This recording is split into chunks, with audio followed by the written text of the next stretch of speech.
इसके पहले हम लोग नाभिकीय ऊर्जा के बारे में थोड़ा बहुत पढ़े थे और जो बेसिक बातें हैं इससे संबंधित उसको भी हम लोगों ने देखा था।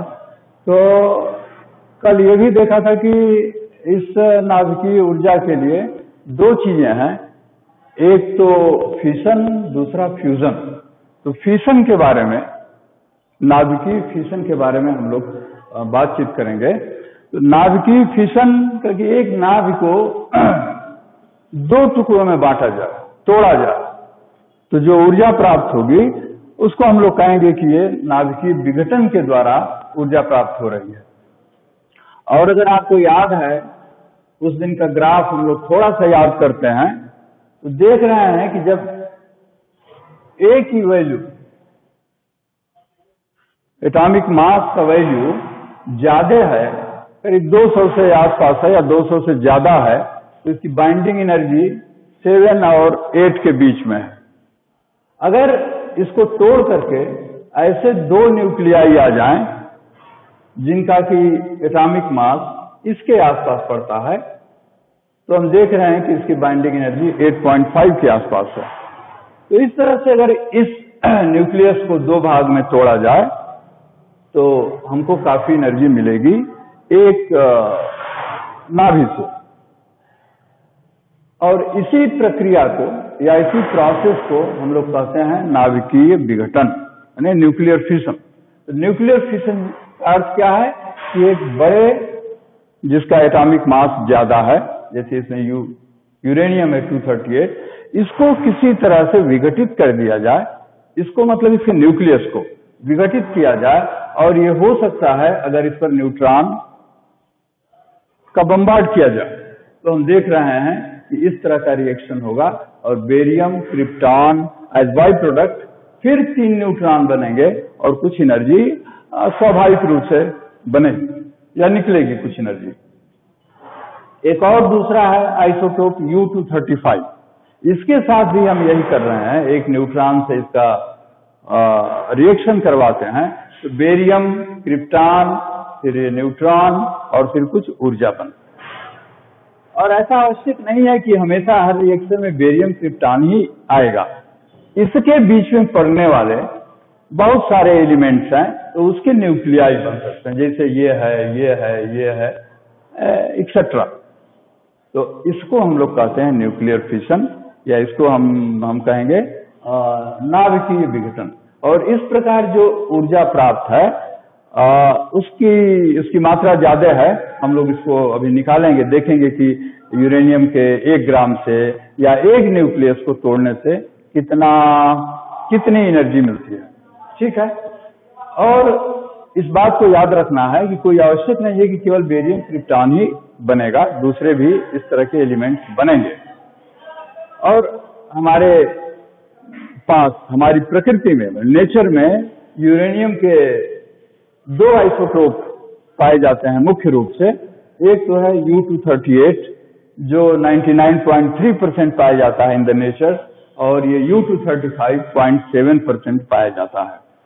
तो हम पूरे यूरेनियम को, जो मिक्सचर है, उसको संवर्धित करते हैं और या उसको कहते हैं एनरिच करते हैं इन U-235, क्योंकि ये ज्यादा एक्टिव है इसकी तुलना में। तो हमको ये यूरेनियम 235, 238 और आप आगे देखेंगे कि कुछ और भी हैं जो ज्यादा एक्टिव हैं, जैसे थोरियम है, और भी यूरेनियम के आइसोटोप हैं, U-233 है, तो प्लूटोनियम है। ये सब के सब अगर हमारे पास हैं जो हम प्राप्त कर सकते हैं इन रिएक्शन से, तो वो सब के सब सोर्स बनेंगे विघटन के द्वारा न्यूक्लियर एनर्जी प्राप्त करने के लिए। तो ये न्यूक्लियर फिशन है। और अब हम देखना चाहते हैं कि इस प्रकार के रिएक्शन में कितनी ऊर्जा हमको प्राप्त होती है।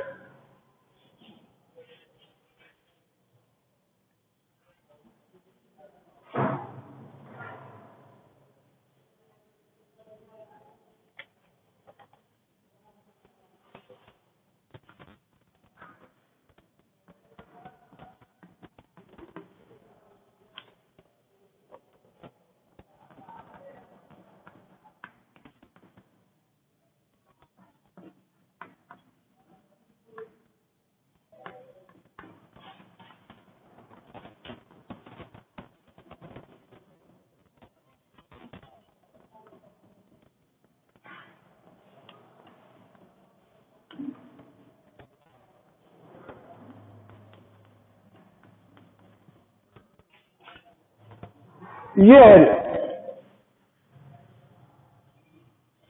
नाभिकीय विघटन।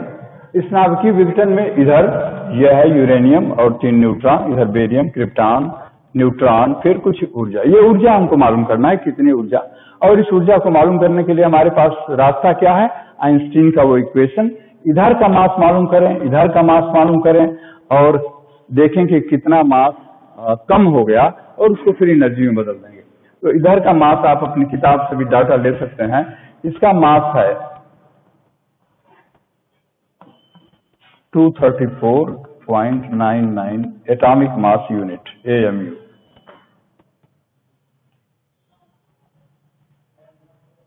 एक न्यूट्रॉन का मास है 0n1, एक न्यूट्रॉन का मास है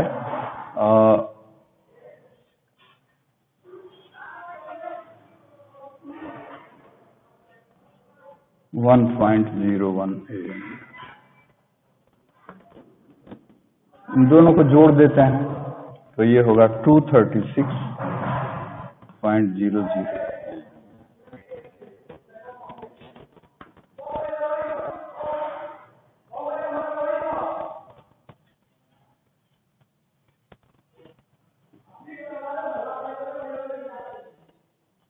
बेरियम का मास है 143.87, क्रिप्टॉन का मास है 88.90 और 3 न्यूट्रॉन का मास है 3.03। इस सबको हम जोड़ देते हैं तो इट कम्स टू बी 235.80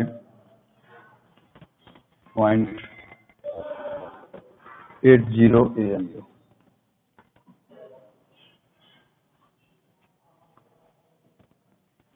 तो यहां से हम लोग मालूम कर सकते हैं कि डेल्टा M कितना है।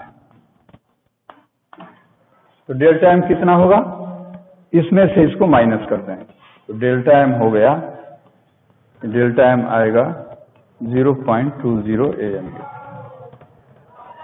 इसको एनर्जी में बदलते हैं जैसा कि उस दिन बताया गया था, तो 931.0.20 into 931.5 MeV, million electron volt. MEV सबको मालूम है। इसका कितना हो गया, करीब 186.3 MeV। तो ये यूरेनियम के फ्रॉम एक नाभिक, एक न्यूक्लियस के द्वारा प्राप्त हुआ ये एनर्जी है, एक नाभि से प्राप्त ऊर्जा इतनी है। अगर हमारे पास मान लीजिए हम लोग एक नाभि शायद ठीक से नहीं समझ सकते हैं और ये एक नाभि से ऊर्जा कितना है तो इसलिए हम अंदाजा नहीं लगा सकते हैं। अगर हम लोग कहते हैं कि हमारे पास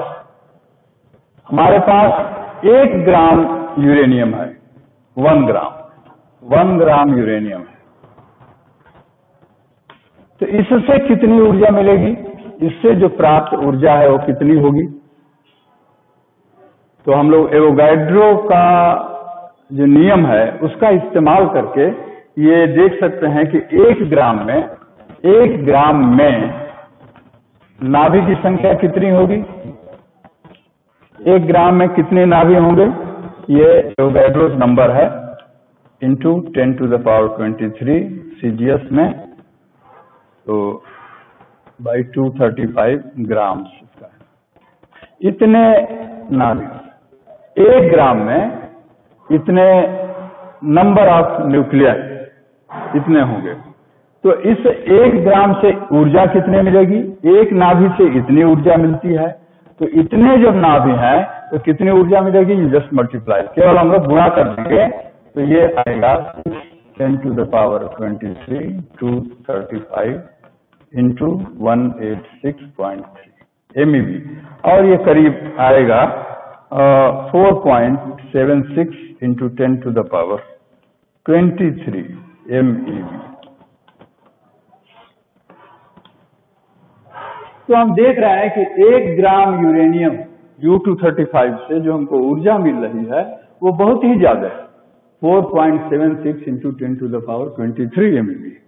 तो अगर हमारे पास किलोग्राम्स में यूरेनियम है तो कितनी ऊर्जा मिलेगी, हम इसका सहज अनुमान लगा सकते हैं और देख सकते हैं कि बहुत ही अधिक ऊर्जा हमको प्राप्त हो रही है। और इस नाभिकीय विघटन से जो ऊर्जा प्राप्त हो रही है, अब हम इसको थोड़ा और फिजिकल इसका रूप देखना चाहते हैं कि कैसे ये रिएक्शन होता है।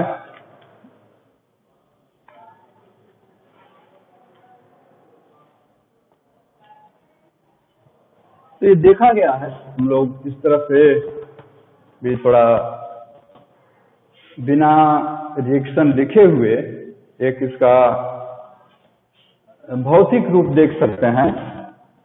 यह है न्यूट्रॉन। और इससे पहले एक बात, जो U-235 है उसके न्यूक्लियस को तोड़ने के लिए मंद गति के न्यूट्रॉन चाहिए, मंद गति के न्यूट्रॉन चाहिए, या हम लोग ऐसा कहें कि जो थर्मल न्यूट्रॉन्स हैं वो चाहिए।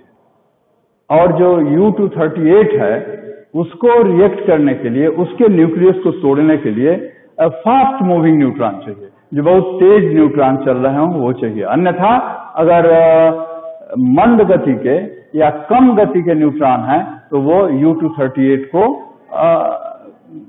दो भागों में नहीं तोड़ पाएगा। ये हमको याद रखना है। और प्रैक्टिकल जब हम करते हैं या जब हम इस तरह का फिशन का इस्तेमाल करते हुए एक स्रोत बनाते हैं न्यूक्लियर एनर्जी का, तो उसमें इन सब बातों का ध्यान रखेंगे, जिसके बारे में अभी हम लोग थोड़ा सा कुछ पढ़ेंगे। तो ये एक यूरेनियम है। यूरेनियम हमने लिख दिया U-235। इससे रिएक्शन करने के बाद इसने 3 न्यूट्रॉन बनाया। ये 3 न्यूट्रॉन बन गए। हम केवल N लिख दे रहे हैं, 3 न्यूट्रॉन। साथ साथ इसके एक बेरियम भी बना, इधर क्रिप्टॉन भी बना। और ये तीनों न्यूट्रॉन अब ये उपलब्ध हैं, जो बचा हुआ यूरेनियम है U-235 उससे रिएक्शन करने के लिए। और एक न्यूट्रॉन फिर क्या करेगा, इस यूरेनियम से रिएक्शन करके इसको ऐसे बनाते हैं, फिर ये 3 न्यूट्रॉन निकालेगा। 3 न्यूट्रॉन ये फिर एक यूरेनियम से रिएक्शन करके फिर 3 न्यूट्रॉन निकलेगा।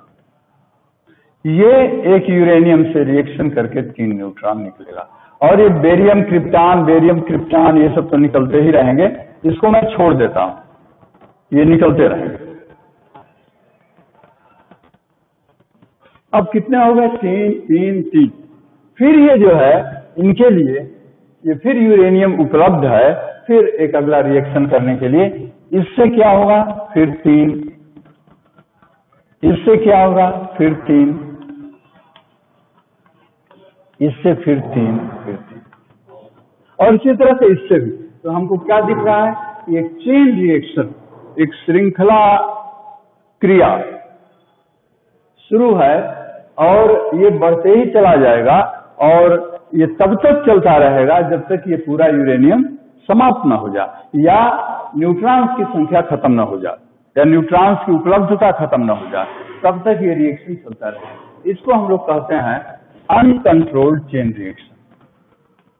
अनकंट्रोल्ड चेन, ये चेन बन रहा है, इसलिए इसको हम लोग कह रहे हैं अनकंट्रोल्ड चेन रिएक्शन। या इसको हम लोग हिंदी में कह सकते हैं अनियंत्रित, जिस पर हमारा नियंत्रण नहीं है। अनियंत्रित श्रृंखला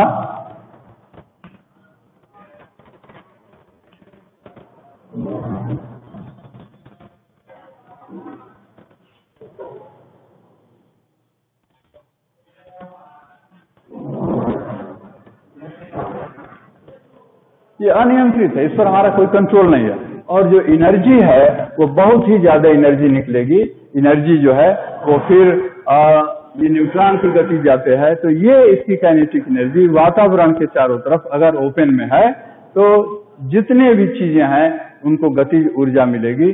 तो हीट प्रोड्यूस होगा, साउंड प्रोड्यूस होगा, और एक तरह से पूरा आग जैसा it will be A tree of fire. तो इसको हम लोग कहते हैं अनकंट्रोल्ड चेन रिएक्शन। तो जब तक ये अनकंट्रोल्ड चेन रिएक्शन है तब तक इस पर हमारा कोई कंट्रोल नहीं है। जब हमारा कोई कंट्रोल नहीं है तो इसका इस्तेमाल केवल विध्वंसकारी कामों के लिए ही हो सकता है। हमने एक जगह रिएक्शन शुरू करवा दिया और वहां से हमारा रोल खत्म, तो फिर क्या होगा, जो स्थान है वहां पर विध्वंस होगा। और इसको देखा गया है हिरोशिमा नागासाकी में 1945 में, द्वितीय विश्व युद्ध में जब यही किया गया था। और वहां एक there was a tree of fire, it just started and went on growing the big tree within a short time. और करीब 4-5 किलोमीटर के अर्धव्यास में जो भी लोग थे उसमें करीब करीब सभी लोग मार दिए गए, बिल्डिंग्स गिर गई, कोलैप्स हो गई, वहां की वनस्पतियां खत्म हो गई, सब कुछ। इट वाज सो डिजास्टर्स, बिल्कुल सब समाप्त हो गया। तो ऐसा ये केवल वार के लिए, केवल विध्वंसकारी काम के लिए, डिजास्टर्स यूज के लिए ये अनकंट्रोल। तो ये अनकंट्रोल्ड चेन रिएक्शन हमारे लिए, वैज्ञानिकों के लिए या मानव कल्याण के लिए उतना उपयोगी दिख नहीं रहा है। तो हमको क्या करना चाहिए, बहुत स्वाभाविक है कि हम सोचेंगे कि हम इसको कंट्रोल कर सकते हैं क्या। तो इसको कंट्रोल हम कर सकते हैं। अगर कंट्रोल कर सकते हैं तो फिर हमको करना चाहिए और देखते हैं। और ये कंट्रोल हुआ और इसको हम लोग कहते हैं कंट्रोल्ड चेन रिएक्शन। कंट्रोल्ड, फिर वही चेन रिएक्शन। अब इसको हम लिख देंगे नियंत्रित। नियंत्रित है, जब नियंत्रित है तो हम इसका उपयोग भी कर सकते हैं शांति के कामों के लिए, मानव कल्याण के लिए, चिकित्सा में आर्टिफिशियल आइसोटोप्स बनाने के लिए, जिनका उपयोग और हम करेंगे। हमारे पास U-238 है, वो 99% है, लेकिन वो उतना एक्टिव नहीं है। तो हम इसमें U-233 बनाएंगे, इससे थोरियम बनेगा। और जो थोरियम बनेगा, U-233 बनेगा, वो बहुत एक्टिव है और उससे हम फिर न्यूक्लियर रिएक्शन करवा सकते हैं, फिशन करवा सकते हैं। तो जो उपलब्धता U-238 है, जिसका हम बहुत अच्छे से उपयोग नहीं कर पा रहे हैं, लेकिन इस प्रक्रिया में अगर ये कंट्रोल्ड है तो हम U-233 बना सकते हैं, थोरियम बना सकते हैं, प्लूटोनियम बना सकते हैं। और ये तीनों के तीनों फिशन करने में बहुत आसान होते हैं, इनका आसानी से फिशन किया जा सकता है। तो कंट्रोल्ड फिशन कैसे होगा, कंट्रोल्ड फिशन कैसे होगा, इसको हम लोग अभी देखेंगे कि हम कैसे कंट्रोल कर सकते हैं। तो कंट्रोल करने के लिए क्या रास्ता है? रास्ता सिर्फ ये है कि या तो न्यूट्रॉन्स की गति को कम कर दिया जाए, या तो न्यूट्रॉन्स की संख्या को कम कर दिया जाए। यही दो रास्ते हैं जिससे कि हम इसके ऊपर कंट्रोल कर सकते हैं। चेन रिएक्शन को कम करने के लिए दो रास्ते हैं, या तो न्यूट्रॉन्स की गति को बिल्कुल कम कर दिया जाए, नंबर 2 न्यूट्रॉन्स की संख्या को कम कर दिया जाए। तो न्यूट्रॉन्स की संख्या को कम करने के लिए यदि कुछ ऐसे सब्सटेंस हैं जो न्यूट्रॉन्स को शोषित कर लें, एब्जॉर्ब कर लें, तो उसका हम प्रयोग करेंगे। कुछ ऐसा भी हो सकता है कोलिजन, जैसे हम लोगों ने देखा है कि head on collision, elastic collision आप लोगों ने पढ़ा होगा 11th क्लास में, कि एक यहाँ पर है, दूसरा यहाँ हेड ऑन कोलिजन करता है तो पूरी एनर्जी इसको मिल जाती है और ये रुक जाता है यहाँ।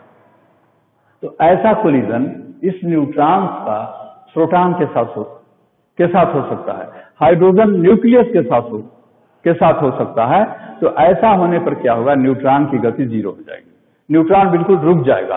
और ज्यों ही न्यूट्रॉन रुक जाएगा तो वो फिर विघटन की क्रिया करने में अक्षम होगा, वो कर नहीं पाएगा। तो ये दो रास्ते हैं जिससे कि हम इसके ऊपर नियंत्रण कर सकते हैं, कंट्रोल कर सकते हैं। और इसको हम लोग कहते हैं मॉडरेटर, या इसको कहेंगे नियंत्रक।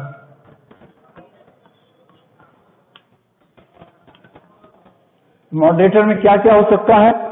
एक तो इसमें पानी है, H2O है, हेवी वाटर है, D2O है, ग्रेफाइट है,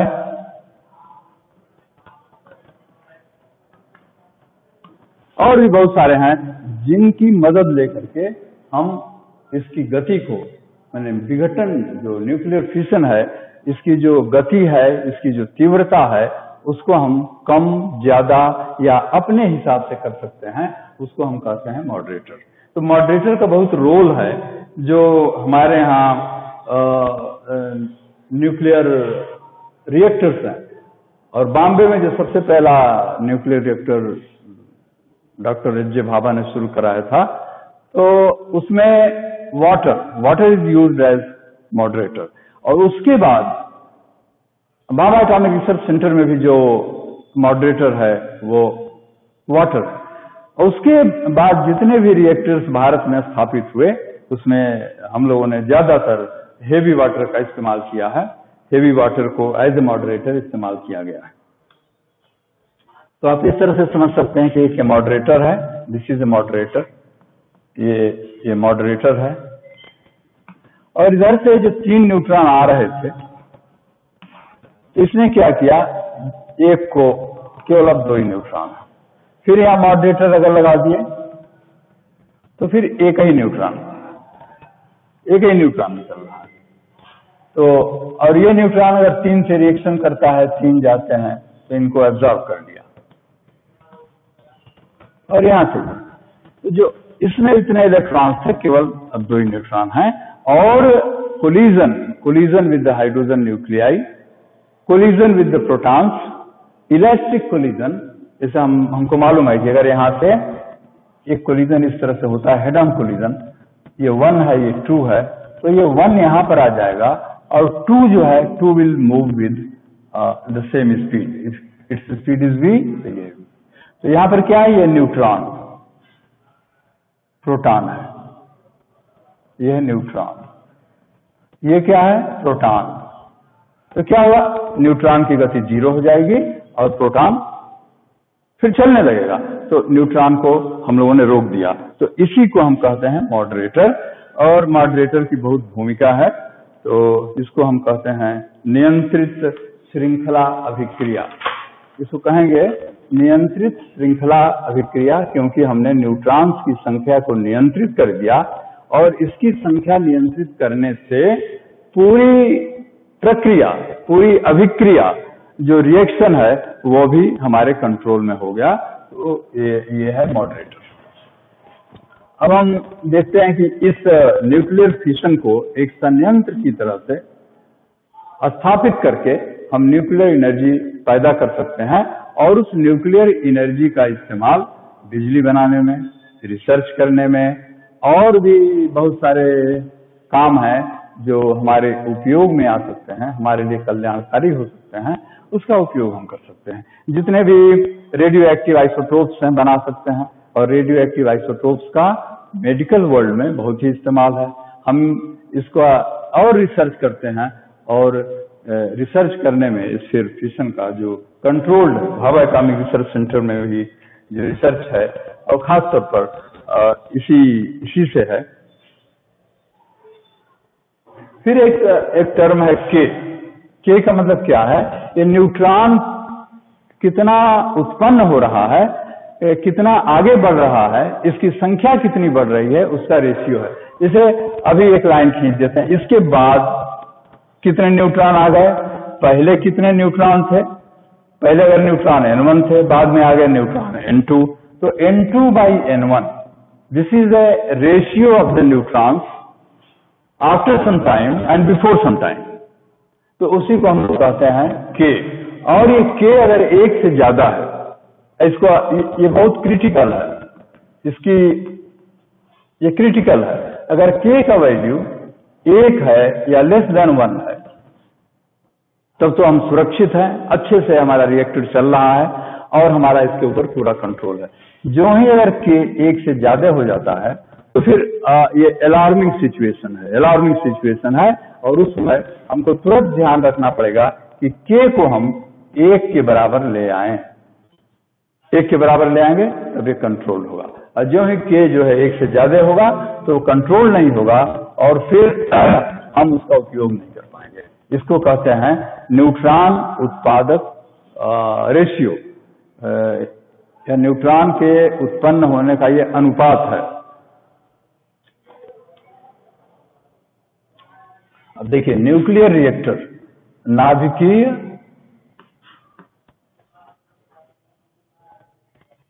नाभिकीय रिएक्टर, इसके कुछ एलिमेंट्स हैं जो कि बहुत ही इंपॉर्टेंट हैं। तो इसमें पहला है कि फ्यूल चैम्बर, या इसको कहेंगे हम लोग ईंधन कोष्ठ। ईंधन कोष्ठ मीन्स फ्यूल चैम्बर। तो ये एक बड़ा सा बक्सा जैसा, एक बड़ा सा रूम है और इसमें फ्यूल रखा हुआ। क्या है fuel? Mixture of U-235 and U-238। तो ये हो गया ईंधन कोष्ठ, एक बक्सा जिसमें हम यूरेनियम 235 को, यूरेनियम 238 को रखते हैं और उसमें हम रिएक्शन करवाते हैं। आवश्यक नहीं है कि U-235 ही हो, प्लूटोनियम भी हो सकता है, थोरियम भी हो सकता है, जो भी हमारा ईंधन है। तो ईंधन को जहां हम रखते हैं, जिस कोष्ठ में रखते हैं, जिस बड़े से रूम में रखते हैं, उसको हम कहते हैं ईंधन कोष्ठ।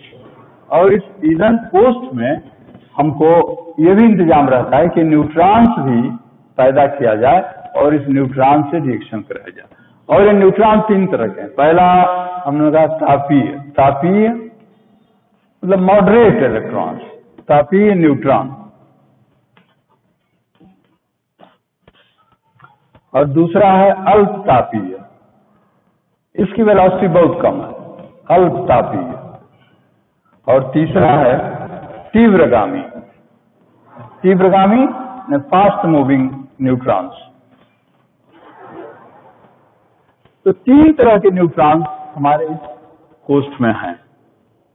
तो हमने अभी बताया था आपको कि U-238 से रिएक्शन करने के लिए ये न्यूट्रॉन चाहिए, U-235 से करने के लिए ये वाला चाहिए, और इसकी भी जरूरत पड़ सकती है किसी में। तो U-233 के लिए भी, थोरियम के लिए भी तीव्रगामी न्यूट्रॉन्स चाहिए। तो हमारे पास जो न्यूट्रॉन्स उत्पन्न होंगे वो एक अलग प्रक्रिया है कि न्यूट्रॉन्स कैसे पैदा किया जाएगा और उन न्यूट्रॉन की गति कितनी होगी वो निर्भर करेगा कि उसका तापक्रम हमने कितना रखा है। तो अगर न्यूट्रॉन की गति को बढ़ाना है तो उसका तापक्रम बढ़ा देंगे, उसकी गति को अगर मॉडरेट करना है तो उसका टेम्परेचर कम कर देंगे, और कम करना है तो टेम्परेचर और कम करें। इसको कहते हैं ईंधन कोष्ठ। और इसके बाद दूसरा हो जाएगा, अभी हम लोगों ने पढ़ा मंदक। मतलब मॉडरेटर होना चाहिए। अभी मॉडरेटर के बारे में हमने बता ही दिया है, और सबसे अच्छा मॉडरेटर है हेवी वाटर। इस मॉडरेटर का क्या होना चाहिए कि जो न्यूट्रॉन को अवशोषित कम करे, उसकी वेलोसिटी को कम कर दे, वो जो है अच्छा मंदक है। तीसरा क्या है? तीसरा है कूलेंट या शीतलक।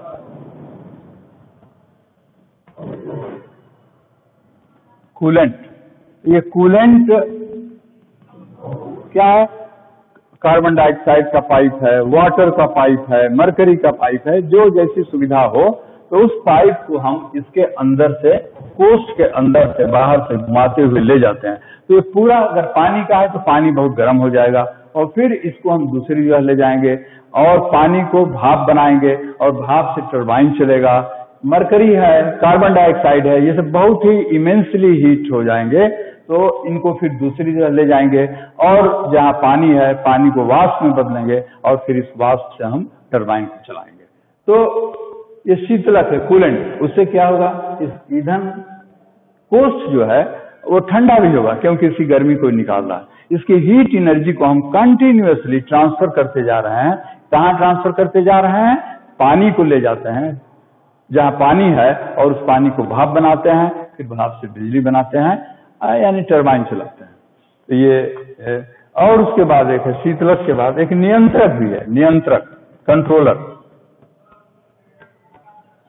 नियंत्रक जो है कैडमियम रॉड्स होते हैं। जैसे ये मान लीजिए, ये बड़ा सा बॉक्स को मान लें कि फ्यूल चैम्बर है, इसमें इस तरह के बहुत होल्स बनाए हुए हैं, और जैसे कोई चीज इसके अंदर जा सकते, कैडमियम रॉड्स हैं, और इनके लिए ग्रोव्स बनाए हुए हैं, और जरूरत पड़ने पर कैडमियम रॉड डाल सकते हैं। तो कैडमियम रॉड क्या करेगा? कंट्रोल करेगा। कैडमियम राड कंट्रोल करेगा, उसकी वेलोसिटी को कम करेगा। तो जब वेलोसिटी कम करेगा या न्यूट्रॉन को अवशोषित कर लेगा, ये भी एक तरह का मॉडरेटर ही है, लेकिन इसके दोनों काम हैं। तो फिर हम जैसा चाहते हैं वैसा इसको कर लेंगे। तो कैडमियम राड कुछ एक्स्ट्रा में भी रखा रहता है, अलग से भी रखते हैं, उसको हम लोग कहते हैं परिरक्षक। तो ये उस समय इस्तेमाल करते हैं जब कोई इमरजेंसी आ जाए। कोई इमरजेंसी आ जाए, के की वैल्यू को बिल्कुल हम नीचे ले आ देंगे या न्यूट्रॉन्स की संख्या हम 0 कर देंगे, उसके लिए कुछ एडिशनल कैडमियम राड्स रखे रहते हैं और वो बाहर रहते हैं। जब जरूरत पड़ी, इमरजेंसी में जरूरत पड़ने पर उसको अंदर कर दिया जाता है, ताकि हमारा एक तरह से के का वैल्यू बहुत ही कम हो जाए और ये बंद हो जाए। इसको हम लोग परिरक्षक या सुरक्षा छड़ें भी कह सकते हैं। फिर उसके बाद एक होता है परावर्तक। परावर्तक का मतलब क्या है कि ये है बॉक्स जिसमें फ्यूल है, न्यूट्रॉन्स हैं। तो ये न्यूट्रॉन्स की गति अगर ज्यादा होगी तो ये सब बाहर भागेंगे। जब बाहर भागेंगे तो यूरेनियम बचा रह जाएगा और पूरा का पूरा यूरेनियम इस्तेमाल नहीं होगा, इसलिए एनर्जी की मात्रा कम हो जाएगी और जो सतत एनर्जी का स्रोत है ये इस कारण से बंद हो जाएगा कि न्यूट्रॉन्स नहीं है। तो हम इसके चारों तरफ एक रिफ्लेक्टर लगाते हैं, परावर्तक, जो इन न्यूट्रॉन्स को बाहर नहीं जाने देगा, फिर न्यूट्रॉन्स को इधर ही परावर्तित कर देगा, रिफ्लेक्ट कर देगा, उसको हम लोग कहते हैं परावर्तक। तो सब ये मिला करके, ये सातों चीजें मिला करके हमारा ये फ्यूल क्या है, नाभिकीय रिएक्टर बन गया। इस नाभिकीय रिएक्टर में इतनी चीजें हैं, एलिमेंट्स हैं, जिनके ऊपर हमारा कंट्रोल है और इसको एक ठीक से इसका एक वैल्यू निर्धारित करके हम ये ऐसा कर सकते हैं कि हमारा नाभिकीय रिएक्टर लगातार चलता रहेगा और एक ऊर्जा का स्रोत बना रहेगा। हम फ्यूल इसमें देते भी रहेंगे, अगर न्यूट्रॉन्स कम हो जाएंगे तो न्यूट्रॉन्स भी अलग से देते रहेंगे और ये देखेंगे कि ये हमेशा चल रहा है, यह हमेशा चल रहा है और यह एक न्यूक्लियर ऊर्जा का एक कंटिन्यूअस सोर्स है।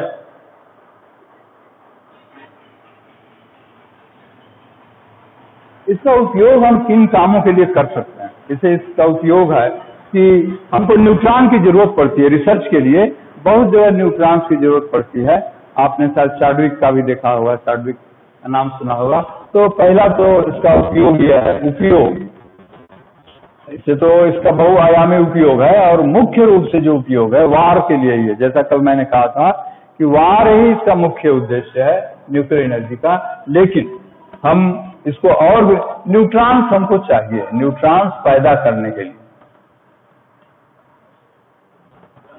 दूसरा, कृत्रिम आइसोटोप्स जो देख रहे हैं, कृत्रिम आर्टिफिशियल आइसोटोप्स हम बनाते हैं और इन आर्टिफिशियल आइसोटोप्स का इस्तेमाल कहाँ होगा? मेडिकल वर्ल्ड में होगा, रेडिएशन के लिए होगा, कैंसर की दवा के लिए होगा।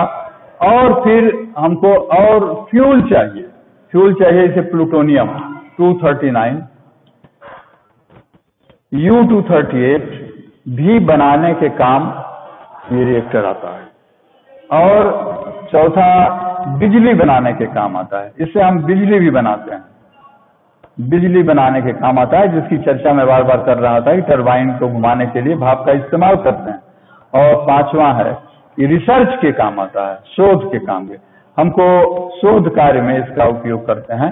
हमको इससे स्रोत से गामा रेडिएशन भी चाहिए और भी आइसोटोप्स चाहिए, कुछ इस तरह का चाहिए जहां हमको रिसर्च की आवश्यकता पड़ती है।